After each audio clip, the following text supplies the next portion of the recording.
Bonjour! Simon of SimonWoods.com here in French mode today. Even though the French cocked up on their World Cup campaign, I still think that they're arguably the best wine-making country in the world, but let's see whether this set of 5 reds from southern France proves me right or wrong. Right, what are we on? La Différence, Carignan. I did a video a couple of days ago, I don't know whether... I'm never quite sure when I get them up on the site, but it'll be up there before this one. Yeah, last couple of videos ago I did La Différence Muscat Viognier, or Viognier Muscat, can't remember which way around it was, but this is the 2009 Carignan, and which is £6 from Tesco. Bargain! Well, is it a bargain? I think it's just won a rather large trophy in some sort of competition, so it sounds like it should be a bargain. Well, I smell it, and Carignan for me is one of those grapes that it's a really good backbone, and it provides structure, provides peppery violet character, and if there's a problem with it, sometimes it lacks the flesh on the skeleton.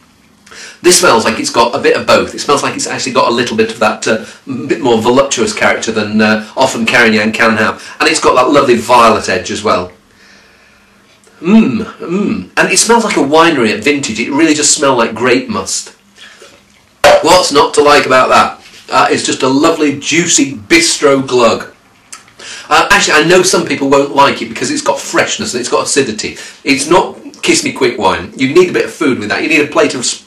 I know, well, I'll mix countries here, but you need a bit of chorizo or something like that. You need some salami.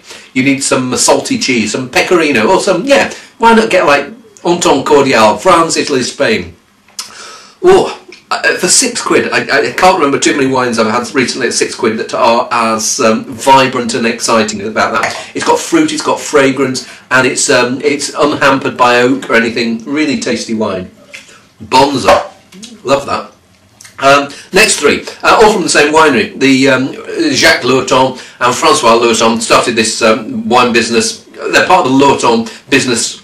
The Bordeaux is full of Lurtons. There's a Lurton here, there's a Lurton there. Jacques and Francois started this their own business 15 years ago, and about 5 years ago Jacques went off, leaving Francois by himself. So these are all Francois Lurton wines. First one I've got is Syrah and Grenache, Vin de Pédoc, Les Hôtes de Janet. There's this estate called Mas de Janet, and I think all these 3 are from that estate. I don't know if he's buying any fruit for this. Young, spicy, fresh, rich, slightly meaty wine. Yeah, lots of dark fruit to it. And there's almost like a bread dough-like character, which is weird.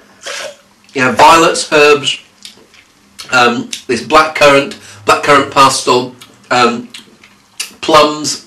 Yeah, and the more you taste it, you're getting this refreshing character coming through. And it's interesting, I looked at the alcohol levels on that. That's 13, next one's 14.5, the next one's 15.5. But there is a welcome freshness there. It'll be interesting to see whether you lack freshness as you get up to 15.5%. But certainly, this is fresh and gluggable. Slightly different gluggable from La Différence. This one's maybe got more flesh to it. The Carignan maybe, well, how would you put it? This needs stews. The first one is almost like, yeah, it's more barbecue wine. Although that wouldn't be too much of a slouch at a barbecue. I really like that. I like that intensity. I like that fresh acidity still coming through. And yeah, this plump plumminess, but then reined in. Big in the middle, but clean, fresh finish. Right, Mas de Janet, Côte de Roussillon Village, 07. Doesn't say the grapes, but most if you're in Roussillon, typical grapes would be Old Vine, Carignan, and Grenache in particular, and then maybe a few newer things, a bit more Syrah, more Verdre, but it'd be younger ones like that. Yeah, so here you're getting. It's funny. It smells like Fitu for me. That it's got this slightly raisiny edge of very ripe Carignan.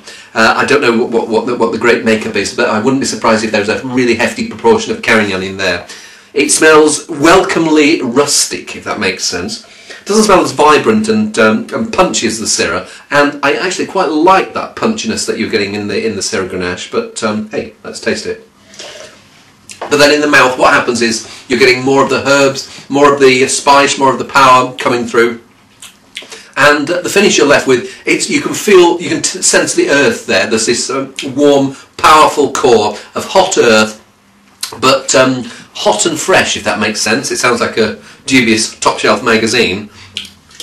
I like that. Still not sure whether I prefer the. I think I prefer the other one at the moment. That one's certainly got more power and potential to age, but I do like that immediate juiciness of the Syrah Grenache. Final one from them is Le Pas.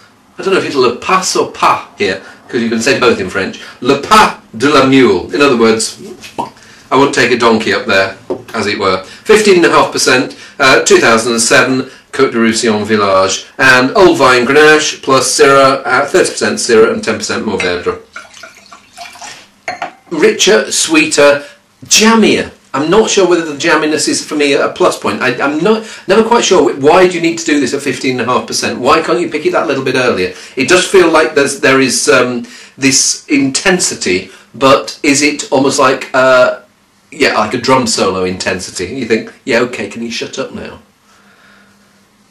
But it's got that Priorat type character. And for me, Priorat sometimes goes over the top. It's got this warm heart of, I don't know, I think there's some granite soil here.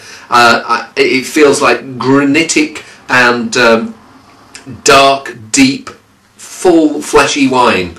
And if someone had said that was Priorat, I would have believed them. And it's not so far over the border. For some people, it's all part of the same country too. Rich, juicy, jammy. I just think they've taken that up a bit too far. I think that is just too much like Priorat. And intense, but too much of a good thing? Who can tell? Interesting to see how it compares with another Roussillon wine, which doesn't say Roussillon on, but Van de Pey de Côte Catalan, Le Soula, 2005. So I did the Le Soula white in the last two videos or whenever, and it was brilliant, and it got better as the wine opened up over the next day or so. Actually, it didn't last 2 days. I drunk it all by then, but hey, but this is their red. I'm not sure what the blend is here, but again, Old Vine Carignan and Grenache will be at the heart of it. I stick my nose in there, and the first thing I notice is, yeah, there's intensity and freshness as well. And it compared with the one before, it's probably as intense, but it's got this freshness and it's got this more core of minerality. But there's another thing as well, biodynamic viticulture, and I think low use of sulphur. I'm getting this slightly earthy, clay-like edge. I know there's not too much clay in the soil here, but that's how I feel about what they call natural wines, those made with low sulphur levels. And there's other things to natural wines apart from low sulphur levels, of course. But it smells intriguing. It's got some. It has got a slightly raisiny edge, but there's more. There's more life. There's more vibrancy. There's more. Yeah, there's more. It feels like it's sucked the earth up into the grapes. That is absolutely intriguing wine. I have no idea how long that is going to age. It feels intense, juicy, full on now, but there's still this freshness to it, and it's not as correct as the ones before, but it's far more dynamic. It's far more entertaining wine, and some people won't like that. There is this. Yeah, it feels like wet clay edge to it. I'm really not sure whether I like it or not, but I'm intrigued by it. I want to go back to it, and you must have had things like that. People who intrigue you. You're not sure whether you like them, and you go back to them. They are intriguing. It's the same with wines. This for me is a wine that I really want to keep an eye on, and I'll have another taste just to see how I'm getting on. Yeah, it's got this. Yes, it's got fruit. It's got blackberries. It's got blackcurrant, but it's this minerally core that is the main event. It feels like it's a wine with a real sense of place rather than just like it's been made in a factory. And yes, okay, it's probably the most expensive of these five, but by far away, it's the one that if someone said to you, which wines will you give away to your neighbours, I'd grab that one first and say, you're not giving that away. So, wife, if you're here, don't give that one away. See you soon.